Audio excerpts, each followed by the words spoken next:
So I made a video about how it now takes 120,000 a year in income to buy an average house. And one of the comments on this was from this person doesn't have a normal handle, so I won't even try pronouncing it. I'm 27 years old and work in a factory in the shipping department for 40 hours a week. My W-2 says I gross 51,000, but my take home is a little under 30. I make over $20 an hour, which is high for the area I live in. Even if I had a second full-time job, I couldn't afford a home. This is with owning my car and having no debt and low rent since I rent from family. So my hope is in God and in the life to come, not this one. All right.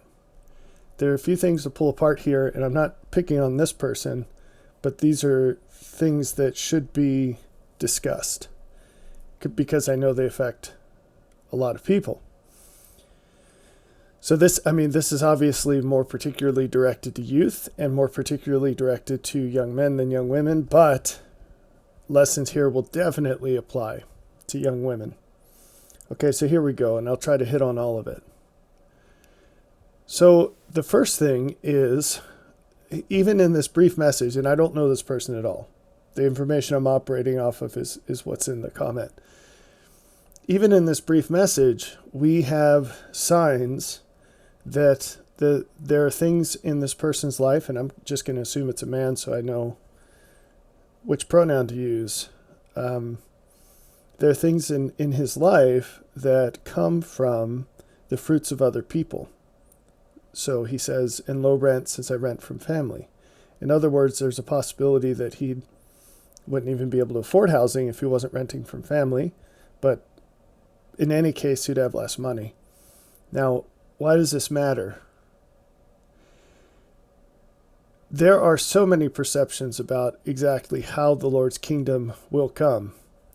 But I'm going to tell you that a key property of how it is happening, because it's already started, is that God is going to expose people to a greater share of the consequences of their choices. Until the end times, it was merciful to withhold as much of that as possible for many reasons, one of them being the necessity of the end times coming. I don't want to get too much into that, but because of the people that were coming to earth at the time, it was better to hold back as many consequences as possible. That was the path to giving them the greatest joy that they could receive, that they were willing to receive. In the end times, that changes, and it changes dramatically, and it is changing dramatically. We're in the end times. And in order to continue to provide people with the greatest joy they're willing to receive, God has to expose us to greater consequences for our choices. And what happens is he opens up the top end, which leads to greater joy, but he can't do that without also opening the bottom end, which leads to greater misery. And then we get to choose which direction we're going to flow into. And I've spoken about this in other videos, although I'm not sure if you've connected the dots or not, and that's fine. So in our day, so it used to be, and I made a video called Make Up for Men that touched on this particular point. It used to be that you could wake up the day you graduated high school, walk to the nearest place of employment, get a job, and that's where you're going to retire from, and you're going to be, for against all historic measures, wealthy. You're going to have a really nice house. You'll be able to afford getting married and having as many kids as you both want.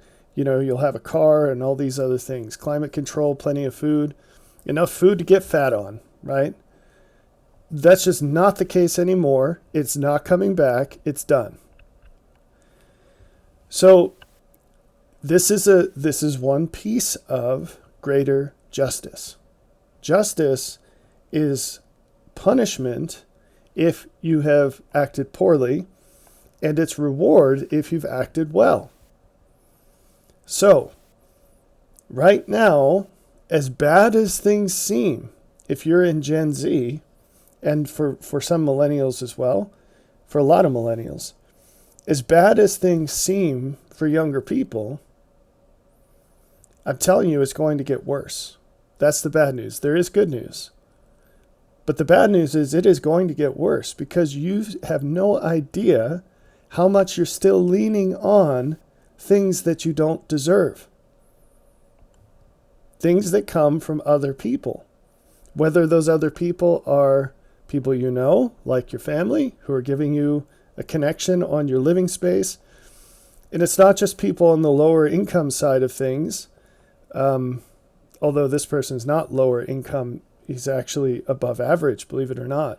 A lot of people aren't familiar with the average income in the United States, but it gets a lot worse. As hard as it is getting by on $50,000 a year, that's still above average. So, there are people who make decent amounts of money who are still only in their home because their parents paid the down payment on their house. They bought a house, but they can only afford to do so because the parent put down the down payment. So all of these things where you're getting things that you don't deserve, where you're getting things that you don't deserve, they're going away. They will all go away. And so people will stand or fall on their own 2 feet. Or if they're getting something from someone else, I have to think about how to say this, it's going to cost a heck of a lot more than it does right now. In other words, I don't know, do we want to go there? Well, I'll take it in this direction. If you're familiar with indentured servitude, it used to be a really big deal in America. It was some people say that the United States was built on slavery. I strongly disagree. I don't think that slavery was a particularly profitable institution, all things considered. That's an aside of its morality, of course. But indentured servitude, that's where people really made money. And so it was a win-win, though. It wasn't a bad thing. It was a great thing because you'd give the opportunity for someone to come over to the United States, which they absolutely couldn't have done without you because it was too expensive. And then you give them a job for some period of time, let's call it 7 years. And during that time, they get room and board paid, and usually they're apprenticing in some trade where at the end of the term, they're free to go. It's a contract. It's not slavery. They're free to go with some money, and they've learned a trade. And if you do it right, you can start your own operation. And so it's a pathway to great success, and both parties win. So if you're in that sort of a situation, you don't walk in the door and get a 4,000 square foot house and 3 cars and enough money to support a wife and as many kids as you both want to have and all these things. And first world health care and enough food to get fat and all these other things. You're basically just living subsistence until you add more value than that. In the world today, you would struggle to find anyone in the United States who has any idea what it takes to survive without all of the inputs from other people. What would your life be like if you didn't have electricity and running water? If you didn't have an engine that used fuel, where you could drive anywhere you want for almost nothing, even with gas prices and auto insurance what they are today, it's almost free to travel compared to what it would cost historically when the best you had was a horse. Did you know the majority of the produce of farmers in the 1800s, it wasn't actually for human consumption, it was for the consumption of their horses. So most of what they grew fed their horses, and then they used their horses to grow the rest for themselves. So the point is that all of these things are immensely expensive, and you learn it when you start working with your own hands. You learn just how expensive it all is and how we live in the depths of luxury. Even the poorest people in the United States are swimming in luxury. It's not that way in other parts of the world, but it's definitely that way here. So, a case in point is this guy's making about $50K a year. look, if you're married and you have a few kids, you can make a lot more than that on welfare without ever working. Now, there's a lot of fine print to that, but there's this thing called the welfare cliff, which is the difference in how much welfare will boost your we'll call it standard of living, because obviously it's not income, your standard of living dollar for dollar compared to working. And it turns out that depending on your situation with marriage and children, you may well be in a place where you make more money by working less. And this is a source, an understandable source of frustration for people that are busting their hump. This person's working 40 hours a week, in a factory setting. And he's making less than single moms with 5 kids who are on welfare, right? So, or even a married family making $27,000 joint.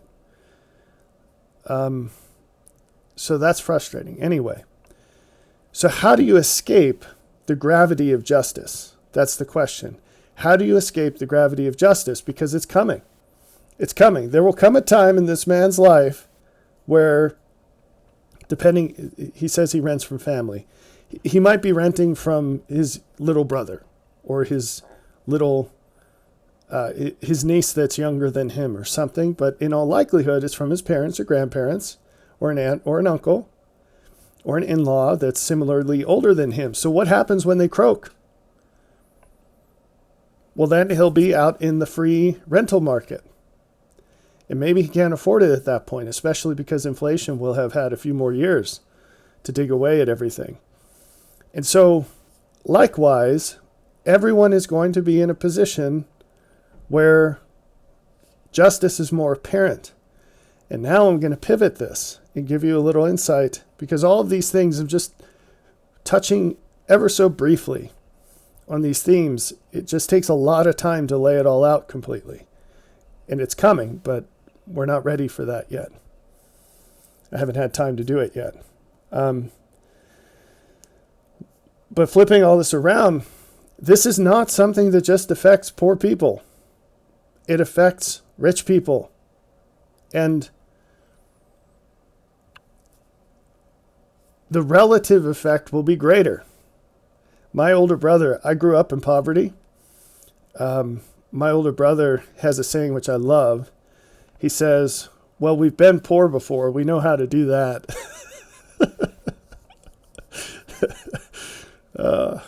And it's true. So I moved 18 times before I was 18. And I'll tell you, because this is a similar and related idea, I can pack a moving truck like nobody's business. And I can do it quickly. I'm an expert level at moving, right?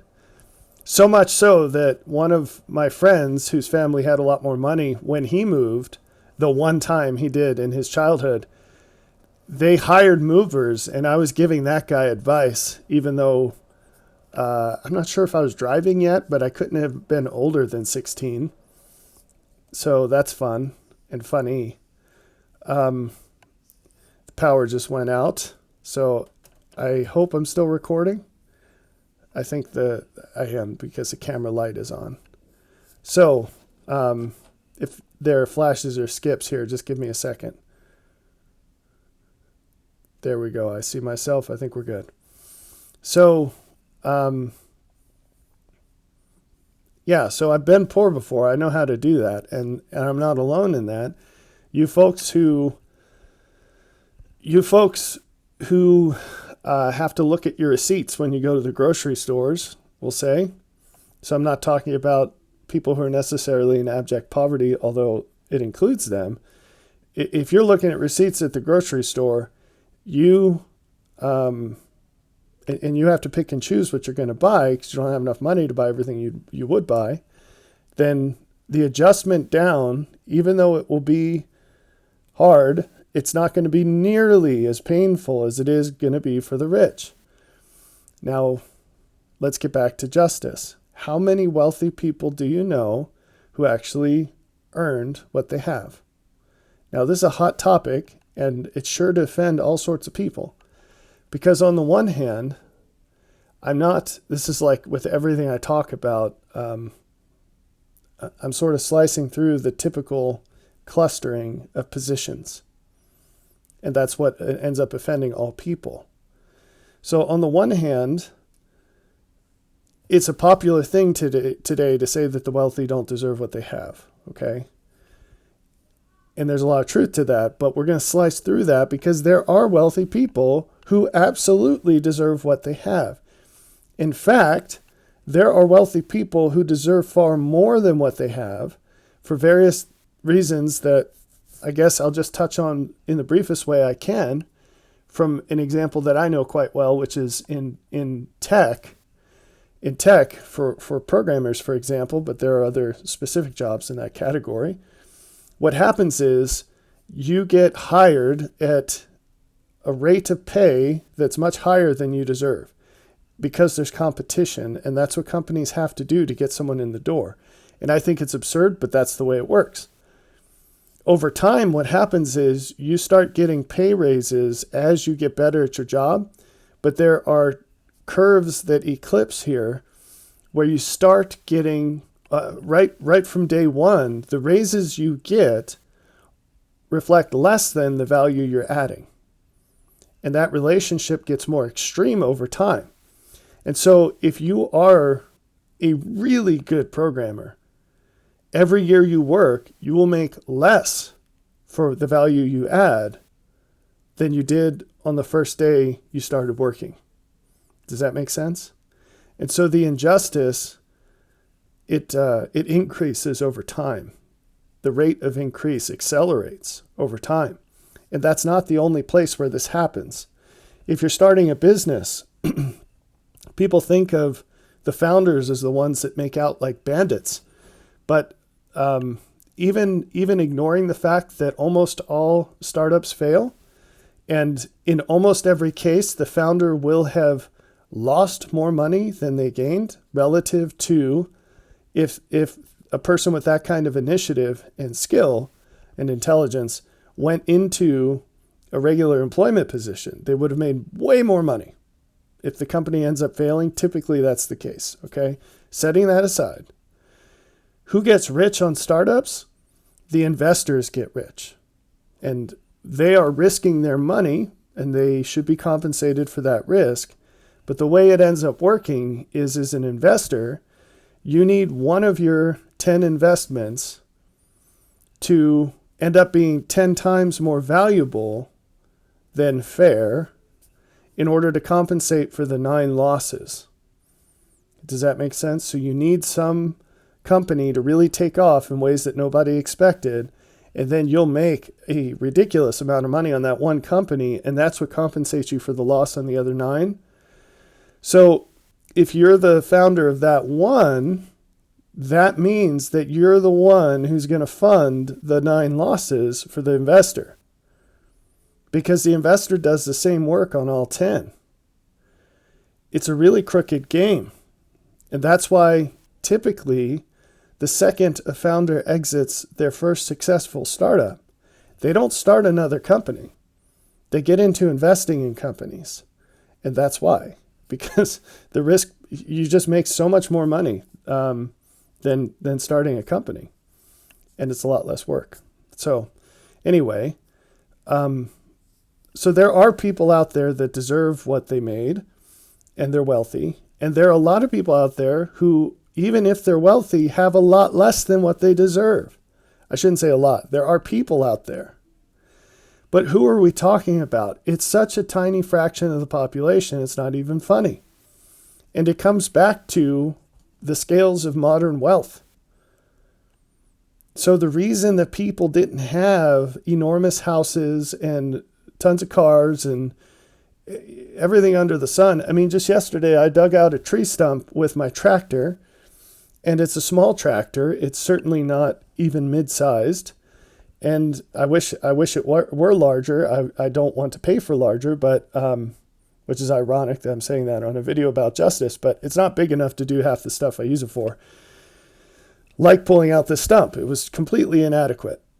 But anyway, I was thinking about it. I was digging out this boulder that was probably the size of my ego. Just kidding. But it was a big boulder, and it was bigger than what the tractor could dig out. Now, there were years where I didn't have a tractor, and where I still lived where I live, and it's the rockiest soil known to man. And so I know very well what it costs to dig a rock out of this soil. It's so much work. It's insane. Okay? And it's hard work, and you hurt yourself pretty much every time you do it. You'll have at least blisters on your hands, but sometimes you can inflict permanent damage or temporary damage. And it took me maybe 10 minutes sitting in a chair to pull this boulder out of the ground, or at least expose it and roll it. It's actually, I'm going to need more equipment to get it out. But anyway, and I was thinking to myself, what would this work have taken 150 years ago? You couldn't live here. That's the parting blow. The culmination of the thought is you just couldn't live here. There's no way. You could not spend 3 weeks digging out this one stump. You just leave it to rot, or even better, just don't live here. Go find a place that's just arable soil.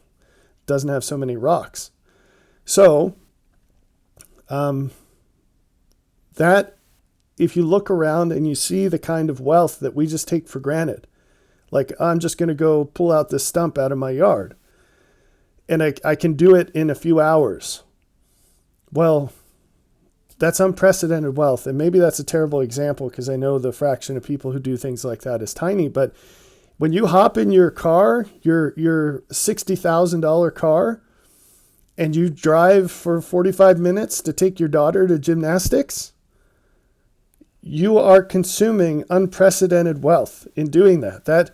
Think of all the things in that. You have the time to do something that recreational, superfluous, I would say.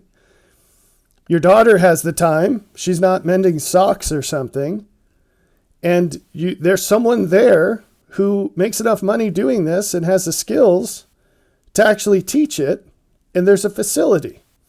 And by the way, you didn't have to strap up your horse and buggy, your horse that you have to grow more than half of your farm to feed, and all the leather and everything else to get that all to work. You just hopped in your car that, again, in spite of the price of everything, is really cheap, historically speaking. And you just drove there. You got to sit in a chair for 45 minutes to get there. It wasn't even bumpy because you have shocks and modern roads. Do you understand? And so we have unprecedented wealth, and we're using it to take our daughters to gymnastics.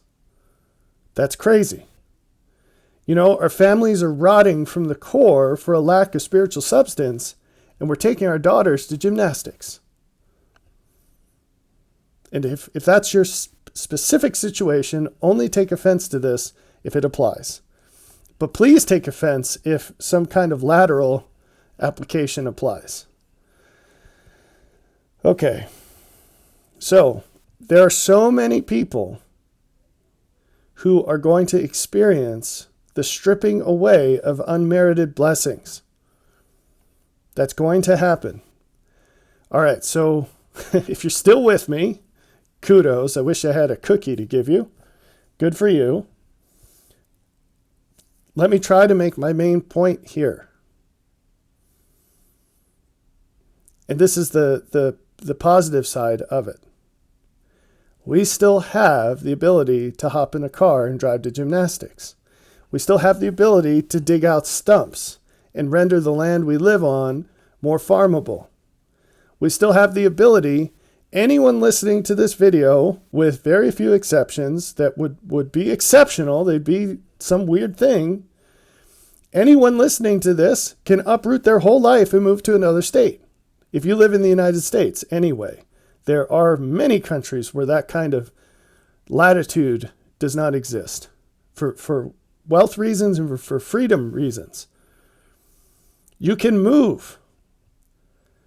And so my advice to this person was it's probably time to look for another job. Any able-bodied man who isn't sub 90 IQ should be able to find a job making $80,000 or more now. Given your age and presumable work history, you'll probably need an in-person job, which means you'll probably have to move. And I've heard that the jobs in the oil fields in the Dakotas, you can make 100 plus a year. That's kind of hard to swing if you're married. It's not impossible, though. It's not so hard to swing if you're single, And even at 27, there's absolutely a path where 3 years from now, you can have enough cash sacked away that you can buy a nice piece of land and get a decent house on it that'll be more than what you need. And you'll have everything in place to, if you want, get married and have some kids. Or even if you don't, to have a much more secure and independent life. And so the worst thing we can do is look at things as they are and accept that that's the way they need to be. There is still an immense amount of opportunity, freedom to improve. And that will underline, it will be taken away. It's just a matter of time. And as it's peeled away, the cost for every possible improvement is going to skyrocket. It's going to skyrocket. As a small example of this, an analogous example, look at children. Look at children and how much time they have, how many resources they have. A son of mine, he recently acquired a sheet of plywood. He didn't steal it, but the story is sort of not relevant. He got himself a sheet of plywood, and that's expensive stuff.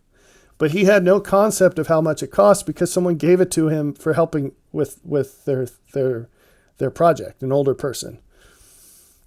So he had this sheet of plywood, and I have a table saw. And he asked me if he could use my table saw. And I said, yeah, sure. I've trained him on how to use that. And so he started making this shelf. And I had no idea. And he's dropped a couple of hours into this project so far. And I found out, and I was able to give him some advice post hoc, unfortunately. But this is the kind of things that kids do. They have this unlimited fountain of resources, and they use it. And they usually use it for stupid things, right? I'm sure you've caught your kids doing some elaborate thing that was really silly. And you're like, why don't you use that time for this thing instead? And they're like, because they're not excited about that. Well, that's how people are right now, adults, because you're swimming in opportunity and you're squandering it. And the windows are closing. The windows are closing. I've talked about this in all these different facets, like spokes on a wheel. I've talked about information and how freedom of speech is being curtailed and it's going to get worse. And since I've said that, now we have revelations all the time about this. There are the Twitter files. When Musk took over Twitter and there was all this evidence of direct collusion by the U.S. government to censor certain points of view. Just yesterday, I saw an article that Amazon, the Biden administration has specifically asked Amazon to censor certain books, which they've complied with. I've noticed that writing book reviews on Amazon, I'm shocked by what can't be published. It's not extreme perspectives. Basically, if you don't either write a milquetoast book review or a super woke book review, it won't get published. I was trying to write a book review on a book about human genius that I thought was insultingly bad, and I wanted to warn other people so they wouldn't waste their money. And I think it took me 2 drafts before my review got published. So, and they don't tell you specifically what you can't say. They just say, you're not the kind of people that we want to hear from. Thanks, but no thanks. You can resubmit it, but also, if your review is egregious enough, they'll block you from ever writing a review again. So you actually have to research what terms they'll filter out and what they don't like, so you can avoid that. Anyway, And then the House passed a bill yesterday. Today's May 3rd. I don't know when I'm actually going to publish this. The House passed a bill yesterday on May 2nd with extremely, I'm saying this intentionally, extremely troubling new rules about hate speech. We'll put it that way. That are contrary to the First Amendment. Strongly contrary. And so I've been telling you there's going to come a time. Oh, and just today I saw someone write on Twitter that search engines have become so bad at finding what you're looking for because they filter out so many results to push their perspectives that this person said they're resorting back to looking things up in books. Now that sounds kind of tongue-in-cheek and comical, although I think it's likely that person was serious. I was born in 1983, and we were poor, but one of the things that was a gift from someone else in the family that we treasured was our encyclopedia collection. And although we moved 18 times, every single time we moved, it was there on the shelf. And I read that. I enjoyed looking things up in the encyclopedia. And as I remember when Microsoft Encarta came out, that was sort of the first thing, and you had a CD-ROM with the encyclopedia on it, and you could search through it, and that was cool, and there were a lot more pictures than the print encyclopedia. And then, of course, eventually search engines came along, and I think that kind of apexed around 2014. And since then, we've been in decline in terms of your ability to find information online. What you see, there's an abundance of what to see, but it's absolutely filtered to something other than what you're asking to see. So, make use of these opportunities because they are coming to an end. You know, another thing I've mentioned before is, and a lot of people have talked about this, but the central bank digital currency, those are going to come out. And however it looks, whatever the details might be, the fact is that there will be government oversight and control over every dollar or whatever the currency is, over everything you have, everything you give to other people, and everything you receive. So the time is very short to make use of that. So if you're one of these contractors or you're self-employed and you have all these write-offs and some of them are a little questionable, or you wait till things fall off the books, tighten up your ship because the time where you can do that is coming to a close.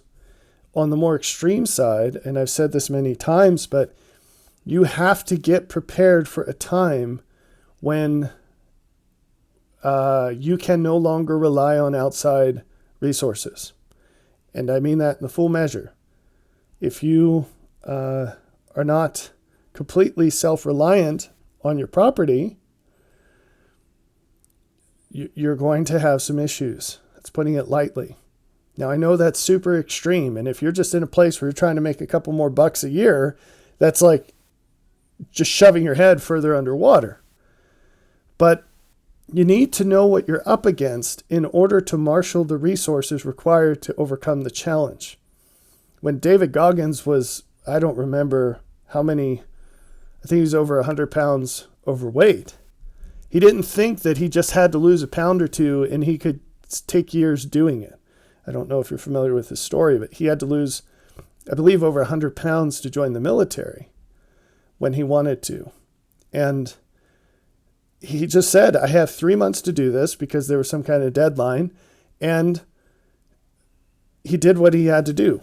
And I'm not sure that all those figures are exactly correct. I'm just relying on my memory here, spur of the moment. But the point is, he knew what he had to do, and he knew the window he had to do it in. And if you're 18 and you're a man, or you're 27 and you're a man, and you don't want to be in the position where the carpet is yanked out from under you, which will lead to something way worse than what you have right now, it's time to, as one of my former girlfriends, this one was from Virginia, would say, it's time to get on the stick, right? It's time to get on the stick. Get moving and do what you can. Use what God has already given you.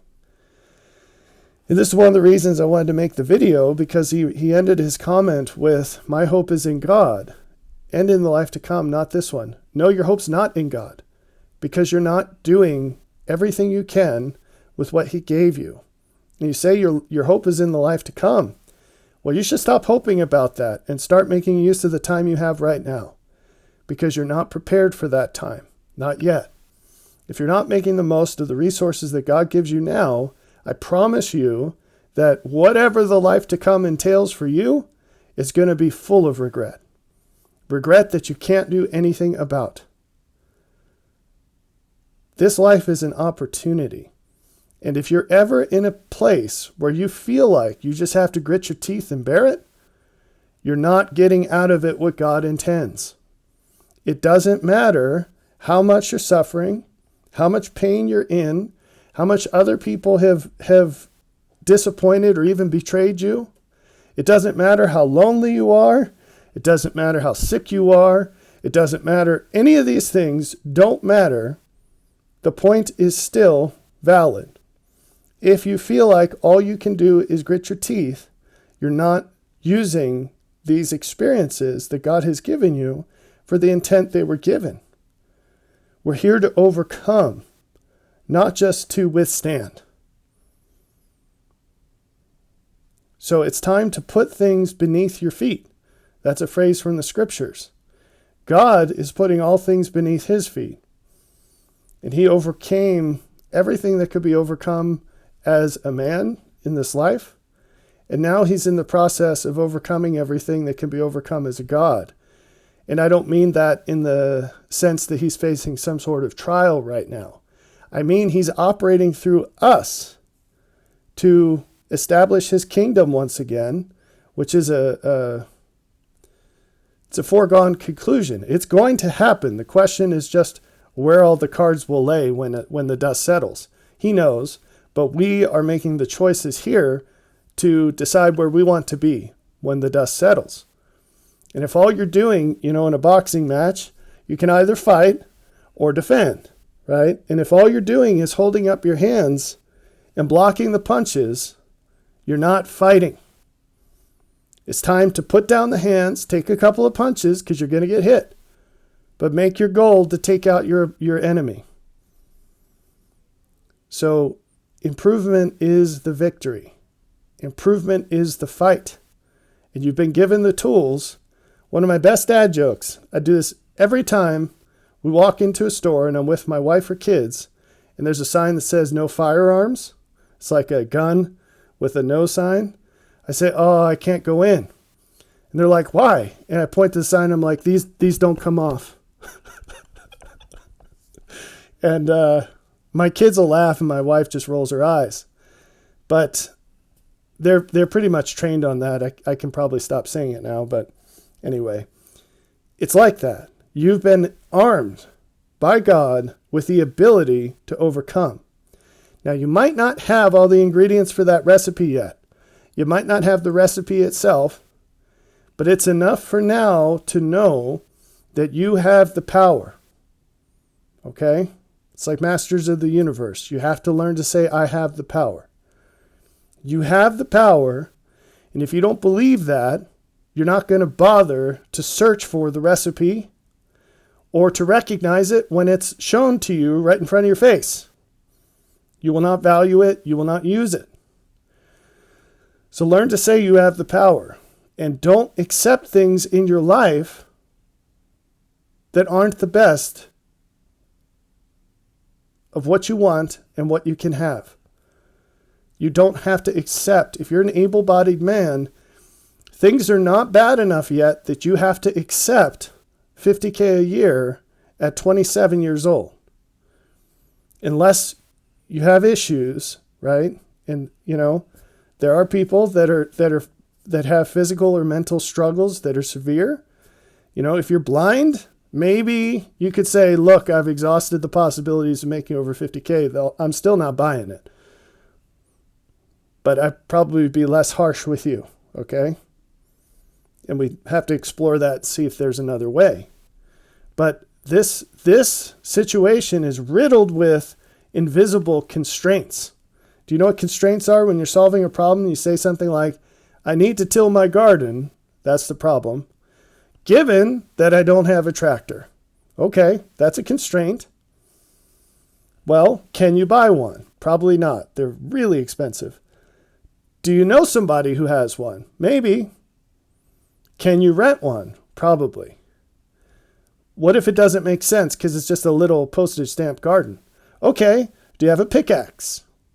If not, can you buy one? They're like $30.